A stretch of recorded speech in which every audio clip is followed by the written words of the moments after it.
THR udah di tangan. Selain buat kebutuhan lebaran, THR juga sering jadi kesempatan balas dendam belanja atau kumpul sama teman. Gen Z itu melek digital banget, tapi kadang kalau THR masuk, langsung habis buat belanja spontan. Inilah yang bikin THR sering habis dalam waktu singkat, padahal potensinya bisa lebih dari sekedar belanja sesaat. Jangan buru-buru check out ya Sobat Gen Z. Yuk kita bahas cara ngatur uang THR bareng Periset Brin, Mas Rizky Prayogo.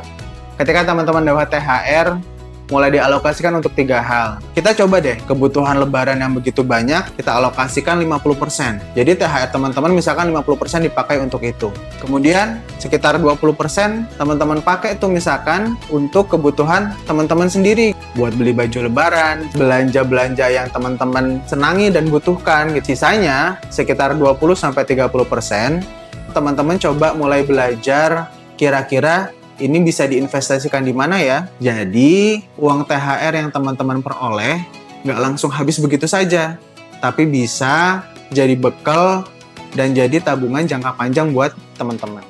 Menurut hasil riset, Gen Z dianggap lebih melek dalam literasi keuangan. Investasi dari THR bisa menjadi awal mula Gen Z belajar berinvestasi. THR ini nih jadi momentum teman-teman belajar dulu. Kita alokasikan sedikit dulu. Sambil belajar produk investasi seperti ini gimana ya? Aman atau tidak? Berapa returnnya? Apakah sesuai dengan tujuan dan profil resiko saya? Ketika teman-teman sudah mulai mempelajari, kedepannya setiap bulan teman-teman mulai bisa mengalokasikan 10-20% gaji teman-teman untuk investasi.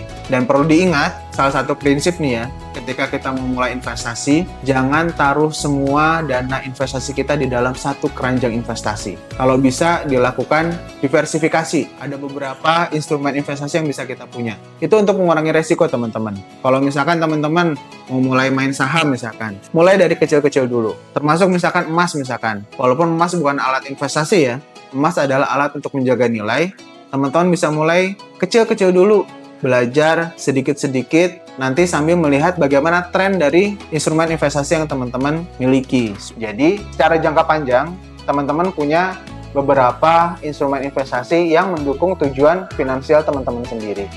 Selain dipakai untuk berinvestasi, Gen Z juga bisa memanfaatkan THR sebagai dana darurat. Kalau teman-teman yang masih single, mungkin 4-6 kali pengeluaran teman-teman per bulan tuh targetnya. Tapi kalau teman-teman yang sudah menikah, bahkan punya anak, dana darurat yang harus dikumpulkan itu adalah 6-10 kali pengeluaran teman-teman per bulan. THR ini bisa jadi salah satu modal awal teman-teman membangun dana darurat sesuai dengan tujuan keuangan dan juga profil resiko teman-teman sendiri. Dengan pengelolaan THR yang tepat, THR tidak hanya habis untuk jangka pendek, tapi bisa memberikan manfaat berkelanjutan. Pengelolaan keuangan yang baik sejak muda penting untuk membangun ketahanan finansial di kemudian hari. THR-mu jangan cuma numpang lewat, nikmati tapi tetap rencanakan.